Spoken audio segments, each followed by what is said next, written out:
Computer-delivered IELTS, brought to you by Knowledge Island by Bilal.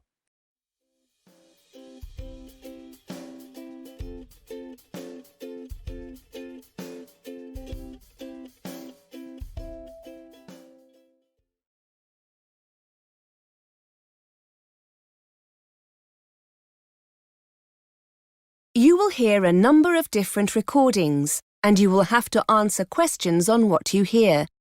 There will be time for you to read the instructions and questions, and you will have a chance to check your work. All the recordings will be played once only. The test is in 4 sections. At the end of the test, you will be given 2 minutes to check all of your answers. Now turn to Section 1. Section 1. You will hear a conversation between 2 students who have just started college. The 2 students are making plans for the evening. First, you have some time to look at questions 1 to 3.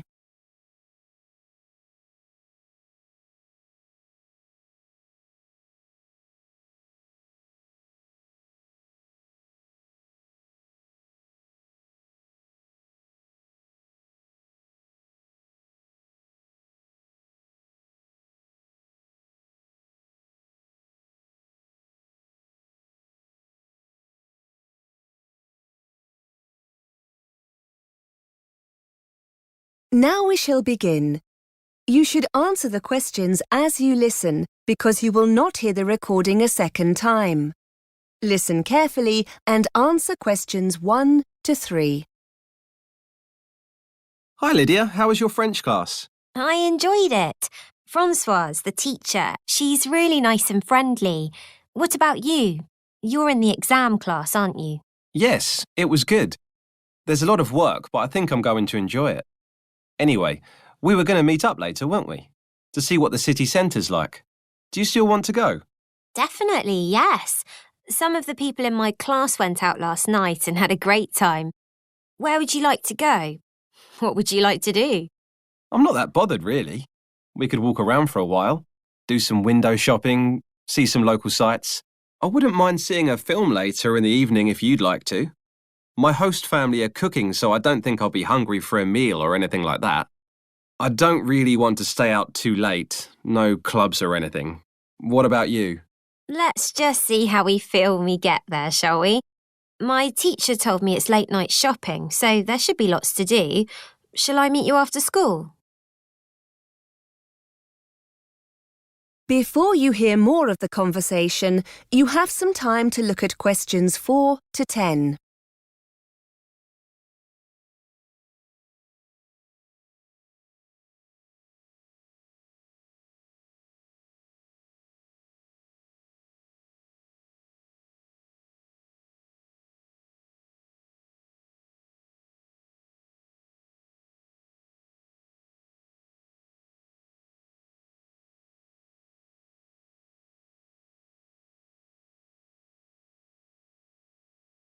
Now listen and answer questions 4 to 10.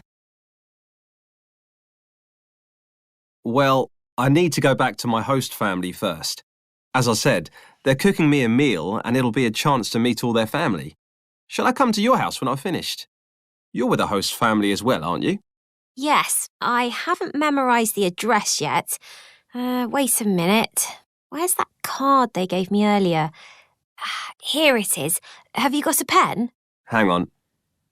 Right. Yes, what is it? OK, it's Mr. and Mrs. Andrews. You don't need that, do you? Here we are. The address. It's 60 Mayweather Road. It's in Coldfields, not far from the city centre, actually. My house is on the 14 bus route. It's easy to find. It's just across the road from the police station. If you get lost, here's the telephone number. 01764 388 64. Shall we say about 6? OK, that'll give me time to get ready. I'd like to find somewhere that sells paper and pens if possible. I'm sure you'll find somewhere. I'm hoping there's a bookshop. The teacher has recommended a good grammar practice book for the course. If we've got time, I could use this voucher the school gave us for a free coffee in the library cafe. Oh yes, I've got one of them too. Good idea. That is the end of section 1. You now have half a minute to check your answers.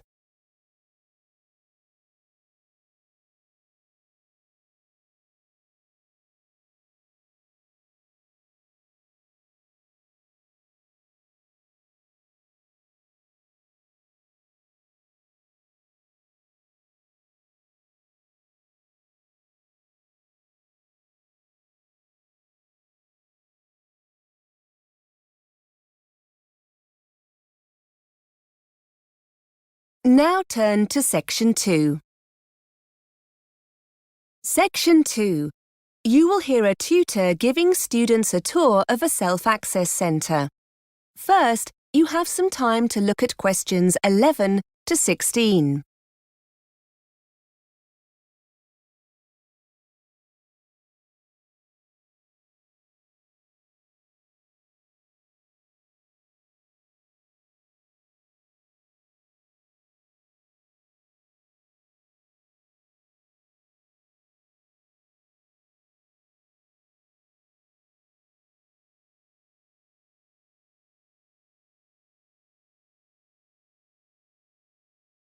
Now listen and answer questions 11 to 16. OK, so here we are on the first floor. The Self-Access Centre is just along here on the left. This room's very popular with students and can get quite busy. When it's quiet, you can come here as often as you want, but if there's a lot of demand, such as coming up to exam time, we have to limit sessions to make sure everyone gets a chance to use the resources. If you'd like to follow me in. So, here we are. As you can see, it's a lovely bright room with lots of resources to help you with your English studies. Over there against the wall, we have a row of internet-connected computers. As you can imagine, these get taken very quickly with students wanting to check their email, Facebook, that kind of thing. Because of the demand, we ask students to try and stick to about 30 minutes maximum. You'll need to log in with your username and password. You should have created these already during your induction. Please do not share your details with anyone else, and please make sure you read our policy on using the internet. I mentioned the help desk earlier, and that's it over there, just past the computers in the corner. There are usually 2 members of staff available to help you, and these will often be teachers, so if you have any language questions, that's where you can go. Now, over there you can see the reference section. You'll find dictionaries, exam practice tests, vocabulary and grammar books. I should point out that these books are for reference only, and we don't offer a loan service. We are allowed to make photocopies of 1 or 2 pages, so if there's an exercise you need a copy of, ask the staff to help. Now, these computers on the oval table here, they're our high-spec PCs. You'll find programs to help you with your English, but also opportunities to practice other languages, such as Spanish, Chinese, German, several languages in fact. Some of them require a CD-ROM. You can collect them from the help desk. By the way, there's no internet connection on these computers, nor any office software for the time being. If you want to do any word processing, you'll need to use one of the laptops we keep for this purpose. Again, see the staff if you need one of these. Before you hear the rest of the tour, you have some time to look at questions 17 to 20.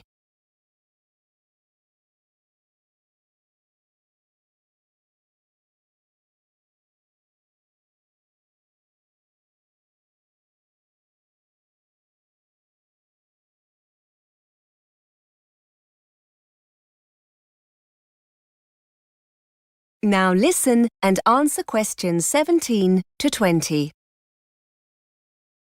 Some of you were asking earlier about extra listening practice, and these small rooms here are dedicated language labs. If you want to use this resource, see a member of staff to buy a set of headphones. And finally, here on the left, we have 2 stands with our large collection of readers. These are simplified novels by well-known British authors like Charlotte Bronte, Charles Dickens and Shakespeare. The books are graded and you'll find lots that will be appropriate to your level. Unlike the reference books, you can take these readers home and keep them for up to 14 days. I think that's everything. The centre is open from 8:30 till 5:30 during the week, so, as your classes start at 9, those of you who get here early can use the resource before your lesson. Although it's open all day long, it's booked by a tutor for their class now and again, so you might not be able to gain access if you have any free time during the day. It's best to ask the tutor concerned if it's okay to pop in. Oh, and it's open on Saturday as well, just for a few hours, from 10 till 1. That is the end of section 2. You now have half a minute to check your answers.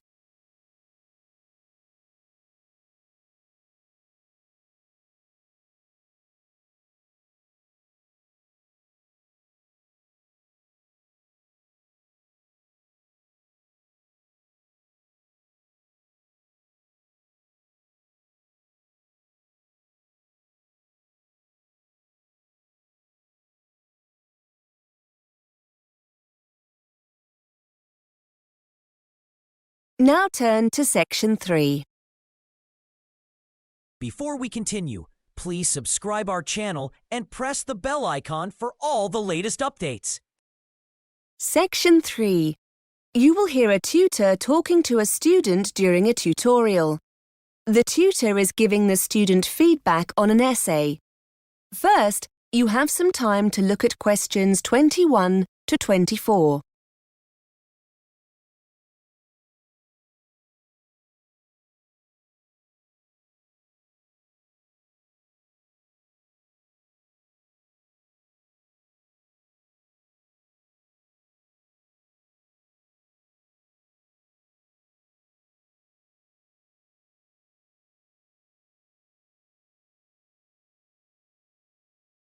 Now listen and answer questions 21 to 24. Hello, Jacob. Come in and take a seat. How are you finding the course? Very good. I'm really enjoying myself. Good. Well, I've had a look at the first draft of your assignment, and it shows a great deal of promise. How well do you think you answered the question? I think I dealt with the task okay. I spent hours in the library reading up on the subject, so I feel confident I answered the question. I'm not sure about my Spanish, though. Well, for a first draft, I was very happy with the content. You've included all the important points, and you've given a very balanced argument, so I'm pleased with that. I think one area you need to work on is organisation. Yes, my other tutor said the same thing about another piece of writing. My ideas weren't organised logically, she said. Well, to be fair, I think the order of your ideas here is fine. It's your paragraphing that's the problem. If you look at this page, it's difficult to actually see your organisation. Your ideas are in the right order, but I can't make the organisation out very well because there aren't any paragraphs. Yes, I see what you mean. Perhaps if I left a line between paragraphs, it would make it clearer. Yes, that's an excellent idea. Have a look at paragraphs in books, magazines, newspapers, that kind of thing. There's no need to read everything, just pay attention to how paragraphs are presented. Before you hear more of the conversation, you have some time to look at questions 25 to 30.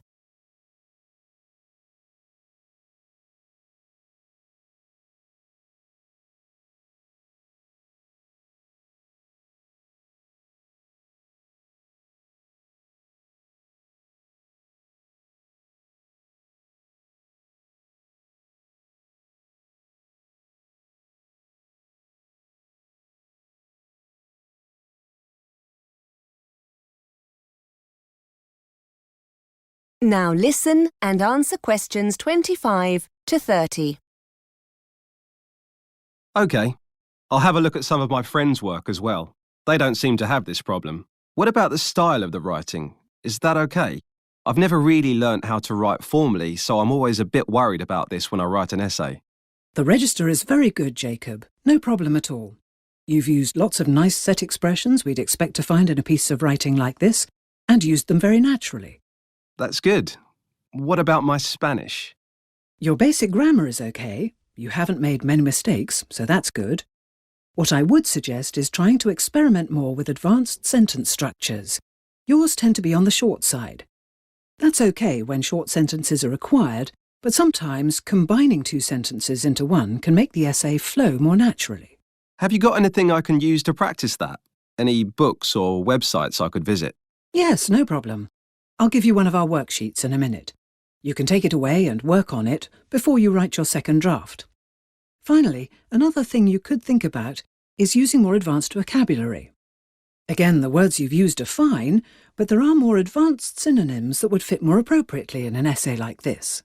Well, I've bought a thesaurus. Yes, that's just what you need. As you can see, I've underlined where I think you could make changes, but I haven't suggested any synonyms. Use your thesaurus to try and find some alternatives. That is the end of section 3. You now have half a minute to check your answers.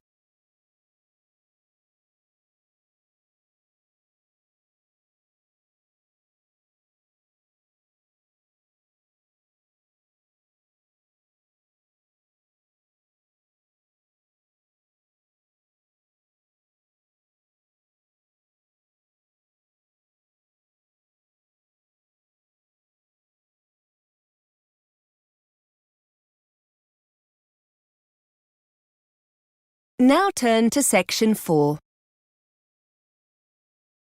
Section 4. You are going to hear a lecturer giving a talk about work placements for psychology students. First, you have some time to look at questions 31 to 40.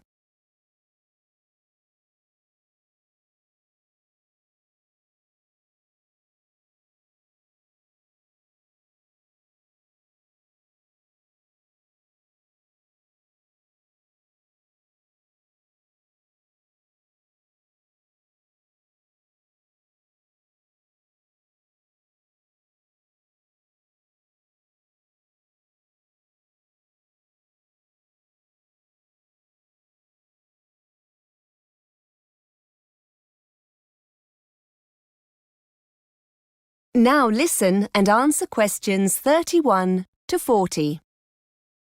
Good morning. I'm here today to talk about the placement that's offered to all psychology students. As you all know, this takes place in the third year of the Psychology BSc. I'm here to explain a little about the placement and how the process works. A lot of preparation's involved in getting these placements right, so you need to be thinking about this now. Students taking up a placement year benefit immensely from the experience. To find decent employment in the field of psychology, the chances are you'll need to undertake some form of postgraduate training, such as one of our master's courses. These courses invariably demand experience in the field you intend to study. So being able to gain this experience during your undergraduate degree is a great advantage. There's a lot to be gained from joining the scheme. Of course, it will help you identify the areas of psychology you may or may not be interested in. And you'll develop transferable skills such as problem-solving, team-working, communication skills. Skills that employers demand and that graduates often lack. Also remember that the placement will offer you networking opportunities to become acquainted with key players in your field. Many of our students who've completed a placement year take up a position with the same employer after graduation or after successfully completing postgraduate training. In fact, many of our students from previous years now hold influential positions in the police, the health service and the private sector as a direct result of their placements.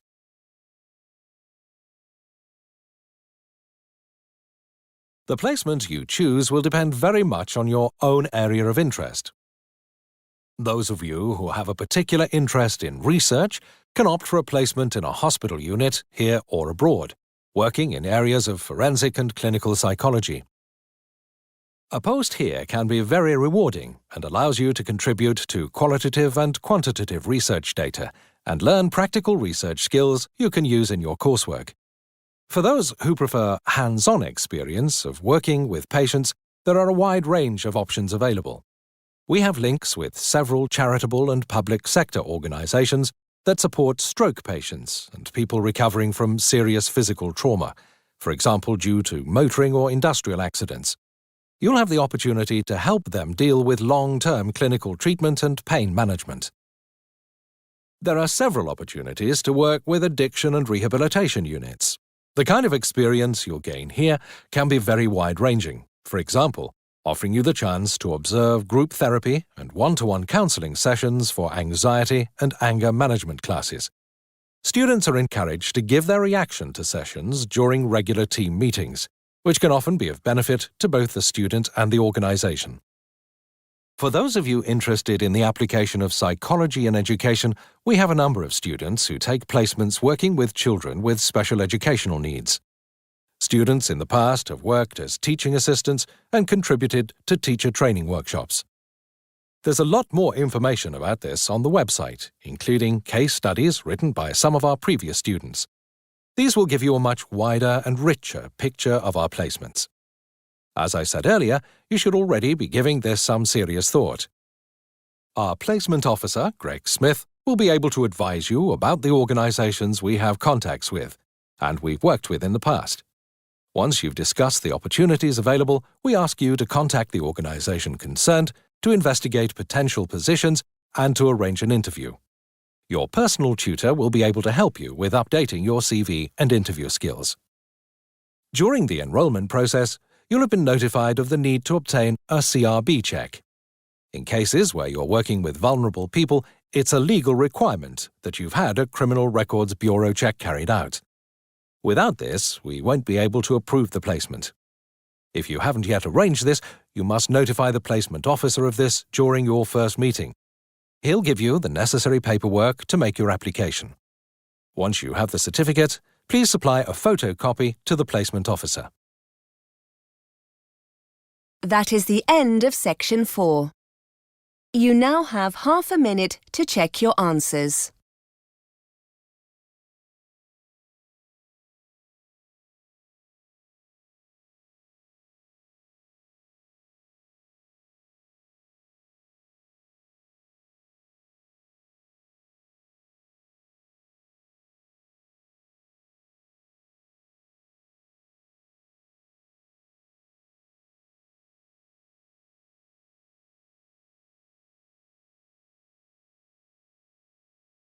That is the end of the listening test. Now you have 2 minutes to check all of your answers.